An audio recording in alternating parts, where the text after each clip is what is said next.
Morning, folks. Good to see you. Hello. Hope you're all awesome and well. Thanks, Melinda. Thanks, Alison. Yep. All of you land every day. That's what they say. Put on the sunscreen. Yep. I turned 50 on Sunday, folks. There you go. Halfway there. Well, as far as I'm concerned, I don't feel 50. That is for sure. That's for sure. Had a lot of fun. Thanks for all the well wishes from everyone. Fantastic. Great to see everyone here this morning, though. Sharon, Alison, thank you. Melinda. Thanks. There we go. Louis, good to see you. Yes, indeed. Kevin, all the way from Florida. Well, there you go, folks. The big wheel keeps on turning, as it does. So welcome to another Wealth Coffee Chat. Great to have all of you on this morning with me. Do this each morning at about 8:10. Most of you know who I am, but I'll do the quick intros if you don't already know. Jason Witten's my name. And we've been doing these Wealth Coffee Chats for a little while now, a few years, and each morning, 8:10 or thereabouts, we get together, talk about the idea of property investing, going the distance. It takes time. It takes time. For most of us, just so we all know, the idea is a minimum of a 15-year good run at this thing called property investing. I like the idea of you buy well and you don't sell ever. Good friend of mine, good buddy of mine says strategically sell if required, which I agree with for sure. But today I thought we would talk about the idea of buying things, how we purchase real estate. And there's a few kind of categories. Hey, morning, Aaron. Morning, Deb. Great to see you. There's a few categories of how we purchase real estate in the way we buy real estate can help us be set up for acceleration of wealth, equity, growth, etc., etc. Now, over the years, we've done a fair few property transactions. Hey, morning, Luke. Good morning to you, mate. We've helped clients buy many, many, many thousands of properties. Many owned in our own right between myself, Sam, and all of our coaches. So along the way, we reckon we've got some experience. Right now, you guys, our clients, people who are in our coaching and mentoring program, own over 10,000 properties across Australia and New Zealand. So we've done some research, we've done some study, and Sam Saggers, puts together this concept, which is our 4x growth plan when it comes to real estate. So I want to talk you through that today. I want to talk you through this idea of how we buy real estate can matter. And one little strategy for the moment has been pretty good in the last little while, which has helped people buy real estate, take control of it, put down a small deposit, and then end up a couple of years later with, across a number of properties, $1.4 million worth of instant equity. Not instant, instant. Well, it takes time, but put that in the chat. What type of buying strategy, what type of way these investors purchased this type of property, this property, allowed them to put down a deposit. Morning, Brendan. Put down a deposit and then wait. Morning, Brendan. Put down a deposit and then wait for time to do its thing, and created a sizable gain in equity in the meantime. And we've got a few people here into it. Right, off the plan. Yes, buy and hold. Yes, well, it's a combination, to be honest, isn't it? Off the plan, buy and hold. Yes, that's the strategy. So today I'm going to talk about that, but we do have a number of strategies that fit into this, and why I think. Oh, let's get rid of that piece on the back. We'll do that for the moment, so that disappears. There we go. Why I think that this strategy is a fantastic strategy. We've used it for many years. So there's five strategies we look at or talk about when it comes to buying property. And they come in the way of using other people's time.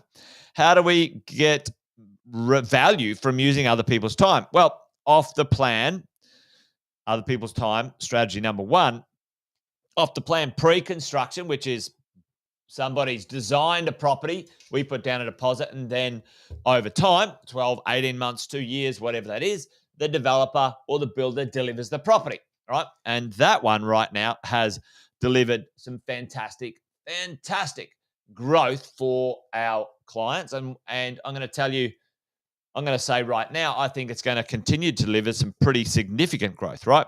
So there's ones, other people's money, discounts and abatements or rebates, other people's designs, building a house, knocking down old ones, amalgamating.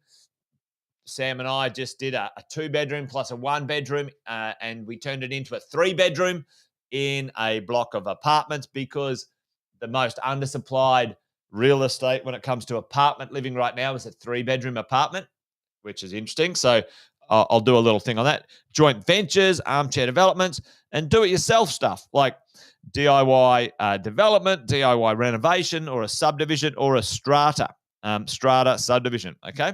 But today, I'm going to talk about other people's time. And you can see in the growth module here, we're aiming at about a 10%. You can kind of gain about a 10 to 20% version on how you buy the real estate when it comes to your growth. Now, the other drivers in this is like your location. That's going to drive growth. But really, at the end of the day, the market you own this real estate in is going to drive the most growth possible. And then there's what's called sort of overgrowth, which Sam talks about as well. So we're going to dive into the idea of how did these clients, buy and own some real estate when it came to off the plan. So let's have a look at it. Play with me here in the chat. Now, somebody saw these properties. They were on the market anywhere between $400,000 and $700,000 or $600,000. So what's the first thing when it comes to off-the-plan buying, folks? And let's say the due diligence is okay. What do we do when it comes to, what's the first move for an off-the-plan deal? You've got to put down a what? And tell me in the chat. First piece, you've got to put down a deposit, right? Deposit. How much? What percentage deposit do you need to put down? And this is an interesting one. So you've got to whack that deposit down. What's the percentage as we go? I'm going to put 24 months, put the 0 here. And sometimes you can do a 5% deposit up to a 10% deposit. Okay. So let's just do this. Let's just say $500,000 for argument's sake. Okay. We can do some mathematics on this. Okay. Now, I know a number of people put down a 5% deposit, a number of people put down a 10% deposit. Why? So this is an interesting one. Sort of stage one of this off the plan strategy is when a developer gets through, so the deposits, why would he accept? Does anyone know why they would accept a 5% deposit compared to a 10% deposit? And I'll quickly tell you.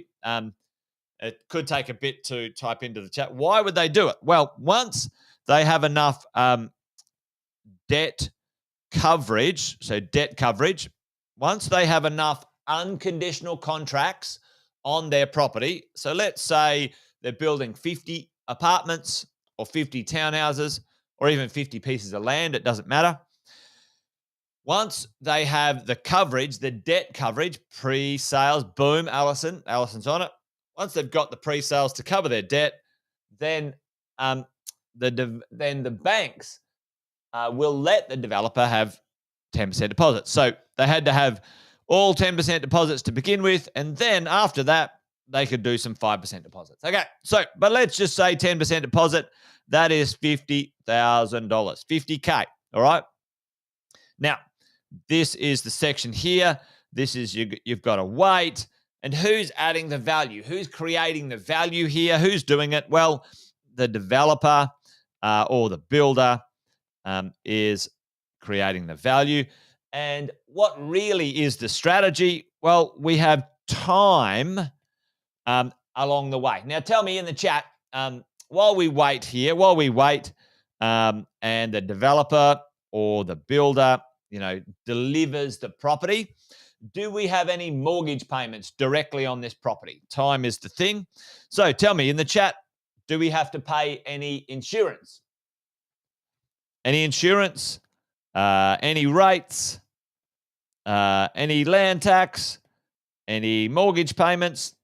Any costs in that period of time? Is there anything to pay? No. The answer is no. You don't have anything to pay in that period of time. Now, there might be, if you took money out of your offset account, there might be a small interest payment, and which is tax deductible, by the way. But let's say you used cash, there's nothing to pay. So for 2 years, folks, get this, for 2 years, for $50K, you control $500,000 worth of real estate. Now, I think that's a damn fine maneuver. For most people, that works. Now, what's happened in the meantime? The timing was excellent, and for the majority of the buyers or the purchasers, they've had something like this happen with their real estate. They purchased it for $500,000, and on average, it's gone up $80,000 to $100,000. So their purchase price is that, and now they've made $100K. Now, if they've made $100,000 on your $50,000 investment, tell me what the return on capital is for your equity, like the instant equity on return on capital. Put that in the chat. Anyone good at mathematics? Put that in the chat for me. What's your return on capital? What's your ROC? Return on capital, return on cash, return on investment, ROI, whatever that is. Your return, how much did you create? What did you put in? What did you get out? That's 100%. Anyone like the idea of 100%? So you put 50 in and you created 100. That's doubling. I'm pretty happy with that. Put a yes or a Y in the chat. Is it 200% or 100%, Luke? Now, I'm not the mathematician, so somebody do that. If Luke says 200, that's even better. Don't let the truth get in the way of a good story. Fairly high. Yep. Right. So 100 to 200%. I'm down with that. I'm up. Depends on where you buy. Deb, sometimes stamp duty is payable within a period of time. What I've done is yeah. Oh, yeah. Cam. Bloody was actually you're one of the buyers for sure. Yeah. Well, listen, team. Yeah. Well, I mean, this is the challenge, Brendan. Brendan's saying, hey, Cam purchased one of these properties. Yep. Happy days, mate. Well done. and how do you stop getting stuck for 2 years regarding servicing? That's the magic question. That's the magic question, Brendan. There's no one way to skin that cat, that is for sure. But for most of us, we can only, Brendan, like it's, you know, most of our incomes can only do sort of one deal at a time. That's the frustrating part about this, because we all want to get going, don't we? We all want to get cracking when it comes to servicing. But that servicing question is settling down now as we go as investors. Now for me, for you, let's have a look at these results here. We're all pretty happy with this. On average, between 80, and 100K up, folks. These are all the purchase prices, and these are all the valuations on those properties. So, most people are pretty happy with that. Oh, that's meant to be a smile. That's a terrible happy face. I'm going to get rid of that. Most people are pretty happy with that. Big tick in the box for that. There you go. So, why, like, for you right now, and this is probably for you, Brendan. I mean, there's no magic pill to this stuff, Brendan. Unfortunately, there's only a certain amount you can reduce your expenses, right, Brendan? But earning another $10,000 or $20,000 a year can have a pretty significant effect on your serviceability. And really, that's it, mate. At the end of the day, the only way to be able to borrow more is to earn more. Now, there's a number of ways to earn more, by the way. We all know that. Increase our rents,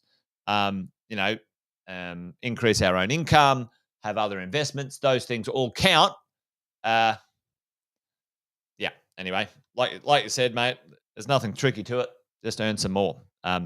So why do I think this strategy will continue to pay dividends? Put it in the chat for me, folks. Do you think this strategy right now is cooked?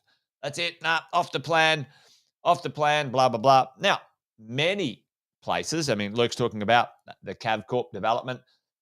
You're in great you're in great hands there for sure, Luke, 100%. Do we think that this strategy will continue to work? I think so. What are the risks? What's the upside? What's the downside? Like Alison said, there's some risks in this type of strategy also.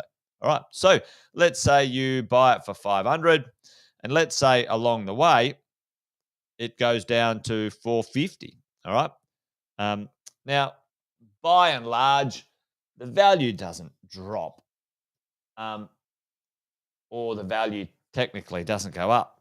Like, the valuers are a little bit more au fait with saying, hey, it's worth this or it's worth that. And I've done a bunch of stuff on valuations and valuers, but this certainly can happen also. That for many people is a concern or a worry when interest rates are a bit higher now and people's ability to borrow is a little bit less. So how would we, let's do this, how would we, confidently move into the future and purchase the right real estate and think, okay, well, maybe in the future, this strategy would work for me too. Let's have a quick look at that. I've got a truckload of data in here, but we might go a little bit over time this morning. But, let's say we have this in 2 years' time. Let's say 36 months, 2 to 3 years' time. How would that work? Well, number one, you want something of great quality, excellent quality. You want good stuff. You want the right location. You don't want to be a million miles from anywhere. And number three, you want it to make sure it has a good return. Now, the cash flow on that quality, it needs to be owner-occ quality, owner-occupier, not an investment property built for investors. It needs to be built for owner-occupiers, but you're making it an investment. Location needs to be, you guys know the drill with this stuff, a high walk score, a really good walk score, et cetera, et cetera. And for me, the return I want to be able to, at the minimum, furnish it, and or if it's capable, short let. Okay, that's what I want to look at for my off the plan properties right now. So let's just say right now we've got interest rates at say 6%, and you put down a deposit today. Now it's going to land, let's say, in 36 months. Interest rates go up and they'll come back down, right? So I think this is going to be a great strategy when it comes to understanding the marketplace. Interest rates going to be a bit lower. What's going to happen over here? All right. Now, what we're already seeing, and I'll quickly show this because I'm out of time.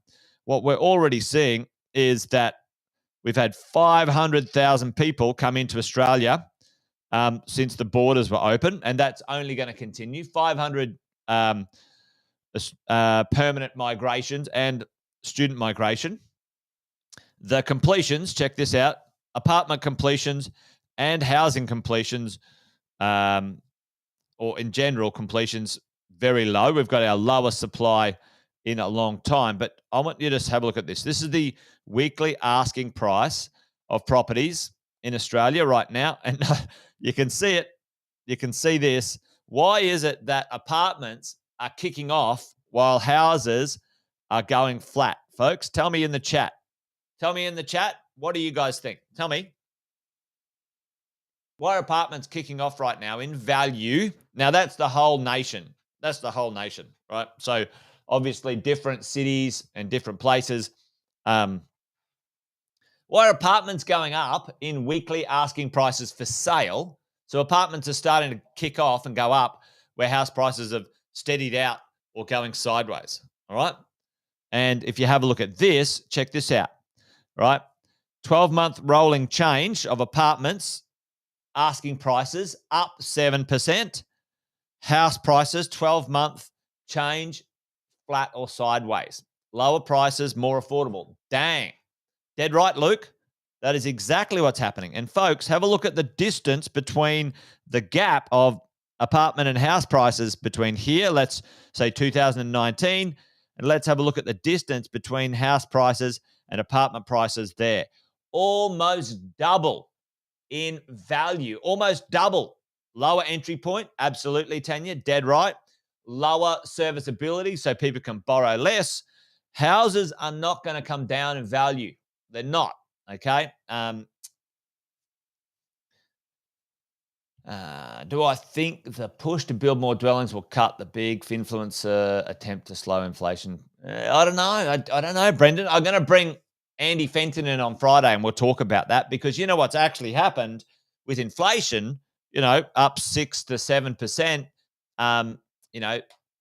wage prices have actually, unless you've got a pay rise, technically your buying power has gone down. So anyway, there you go. Anyway, I think I've gone a little bit over time today, folks, but here's the takeaway for me. The takeaway for you is I'm actually very confident and very bullish that an off-the-plan strategy would work absolute wonders right now because you would jump over this 2 to 3 year gap in this interest rate uncertainty. Lower land tax. Yep, dead right, Luke. You can often get a much better location with the right type of medium density property too. So you can get a bit closer to the city. You can get closer to trains, infrastructure, stuff like that. So now it doesn't mean houses don't work either. I love houses. I'm a big fan of having land content. But like Luke said, you mix it up. You mix up good location with good real estate, and you have the best of both worlds, folks. The best of both worlds.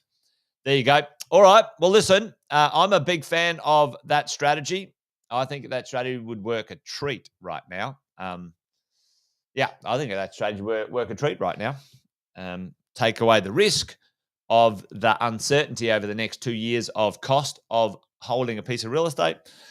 2 to 3 years, it'll all settle down. Like that's a no-brainer. And in 2 to 3 years' time, put it in the chat. Who thinks a yes or a no? Do you think, we're going to be able to build heaps more real estate within 3 years, and that'll take the pressure off pricing and rents? Do you reckon we'll have, we'll have caught up with the biggest undersupply Australia's ever seen in 3 years? You tell me. Tell me right now. Yes or no in the chat. we'll finish on this one. We'll finish on this because I can tell you what it is. It's a big fat no, folks. It's a big fat no. I'm telling you, like, listen. It's not going to get cheaper to build or buy a house. There's not going to be less people. There will be more. There's not going to be more houses. There will be less than we need.